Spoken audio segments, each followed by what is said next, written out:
Так, значит, кресло сначала поднимаем вверх, максимально вверх поднимаем.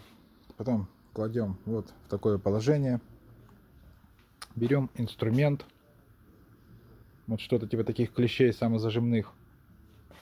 Регулирующийся там газовый ключ сантехнический. И вот здесь прям у самого мультиблока зажимаем, надавливаем и прокручиваем. То есть отделяем газлифт от мультиблока. После того, как отделили газлифт, вот эту нишу, куда вставляется газлифт, надо смазать. Покупается силикон, там какой-нибудь более маленький тюбик. И промазывается вот здесь. Если есть дома вазелин, то можно вазелином помазать. Там помазать, и все обратно собирается. Тогда скрипы уйдут. Это там где-то смазочка подсохла или не так достаточно ее было, начать подскрипывать.